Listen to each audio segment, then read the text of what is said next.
মধ্যমগ্রামে শাসক দলের গোষ্ঠী কোন্দল প্রকাশ্যে। শাসক তৃণমূল কংগ্রেসের গোষ্ঠী কোন্দল এখন আর কোনো গোপন বিষয় নয়, সর্বত্র প্রকাশ্যে চলে এসেছে।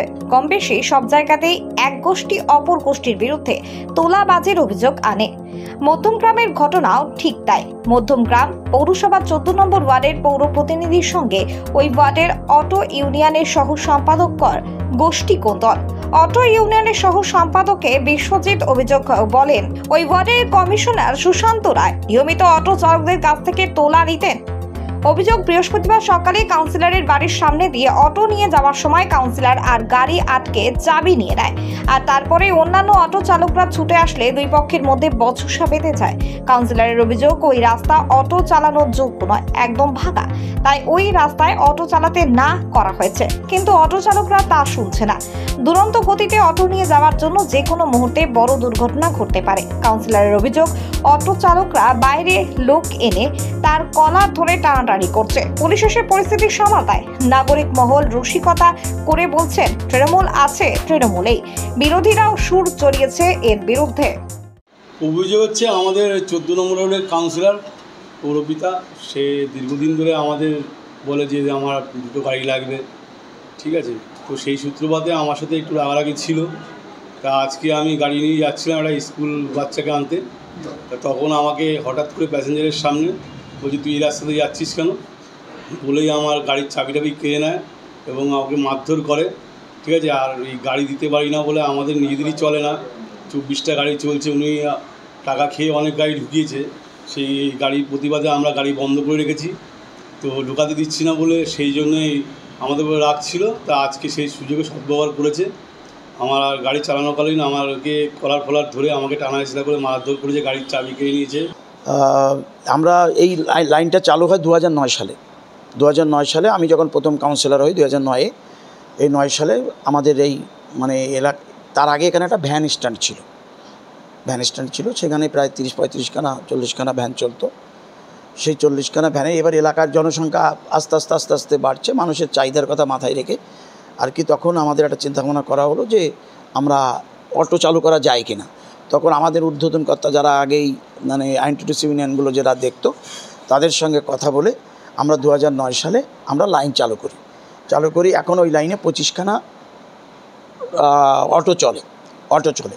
এবার যখন আমরা লাইনটা চালু করি তখন ঊর্ধ্বতন কর্তা যারা ছিল তাদের সঙ্গে একটা সিদ্ধান্ত হয়েছিল যে যেহেতু অটোর পাশে আবার একটা টোটো স্ট্যান্ড রয়েছে, যে দুটো ভ্যান এবং টোটো যদি এক জায়গায় হয়ে যায় তাহলে গণ্ডগোলের সৃষ্টি হবে। তার জন্য আমরা সবাই মিলে চিন্তা ভাবনা করেছিল যে একটা আলাদা রোড তৈরি করতে হবে। সেটা আলাদা রোডটা কোথায়, যে পাত্রপাড়া থেকে এই একটা মাঠ আছে আমাদের, এটা পূর্বাচল মাঠের পাশ দিয়ে কোড়া প্রাইমারি স্কুলের পাশ দিয়ে যে হরিসভা প্লেগ্রাউন্ড হয়ে মধ্যমগ্রাম স্টেশন চলে যাবে। এবার আজকে সকালবেলায় আমি আমার ওয়ার্ডের কিছু কাজকর্ম সেরে আমার একটা অফিস আছে পাত্রপাড়ায়, ওই অটো স্ট্যান্ডের পাশে। এবার এই অটো স্ট্যান্ডের পাশে এসে আমি ওই গাড়িটা নিয়ে আমি তখন যাচ্ছি। এবার যাওয়ার জন্য তখন আমার সঙ্গে ঠিক সাহেববাগান যে মোড়টা আছে, এই মোড়টাই এই ইউনিয়নের যে সেক্রেটারি, মানে এই রোডের যে সেক্রেটারি বিশ্ব সাহা আর কি তখন লাইন দিয়ে গাড়ি নিয়ে আসছে। তো আমি তখন বললাম, তুই দাঁড়া। তখন বলছে, হ্যাঁ বলো। মানে তুই এ পাশে দিয়ে আসছিস কেন? তোদের তো একটা বিকল্প রাস্তা দেওয়া আছে না, স্কুলের প্যাসেঞ্জার। আমি এর মধ্যে স্কুলের প্যাসেঞ্জার কোনটা একটা দেখো। আমার পাড়ারও 2-3 জন বসে আছে, এর মধ্যে স্কুল প্যাসেঞ্জার তো একটাও নেই। তা তুমি স্কুলের প্যাসেঞ্জার কোনটা? তখন বলছে, আমি এই পথেই যাবো। আমরা না, এই পথে যাওয়া যাবে না, তোমাদের যে রাস্তাটা দেখিয়েছি সে রাস্তায় যেতে হবে। এবং আমি তখন সঙ্গে তো সেক্রেটারিকে ফোন করি যে দেখো ভাই, তোমার নিজের লাইন সেক্রেটারি সে এই পাশ দিয়ে যাচ্ছে, তাহলে অন্য ড্রাইভার মানবে কেন? আমরা চাই যে উনি যেন আমাদের অটো ইউনিয়নের ব্যাপারে কোনোভাবে কথা না বলুক। আমাদের উপর মহলের দায়িত্বের লোক আছে, ইউনিয়ন যে বলুক, বাম্পার দুনিয়ার বাম্পার দিয়ে রেখেছে। 7-8 মাস রাস্তাটা বন্ধ করে রেখেছে। 2-3 খানা গাড়ি দিতে পারিনি তাদের, এই কারণে রাস্তাটা বন্ধ করে রেখে দিয়েছে। অন্য রাস্তাতে আমরা ইউজ করছি, রাস্তাটা বন্ধ করে রেখে দিচ্ছে। হ্যাঁ, তো অবশ্যই অর্থ ছাড়া কি চলে। আর আজকে আমাদের উনি টোটোর প্রেসিডেন্ট, যার জন্য টোটোর ফেসিলিটি দেওয়ার জন্য অটোর রাস্তাটা বাজারটা খারাপ করে দিয়ে রাস্তাটা বন্ধ করে রেখে দিয়েছে 7 মাস বিগত। মধ্যমগ্রামের এই যে টোটোর যে গন্ডগোল প্রথম নয়।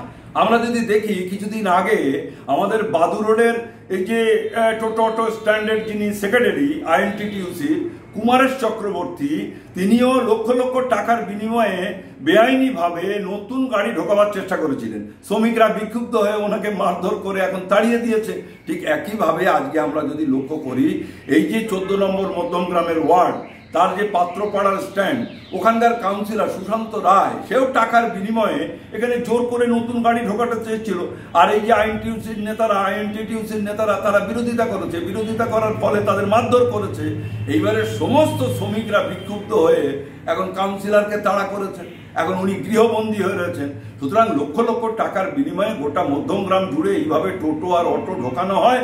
এর পিছনে আমাদের বিধায়ক মধ্যমগ্রামের, ইনি খাদ্যমন্ত্রী, তার নামও জড়িয়ে গেছে।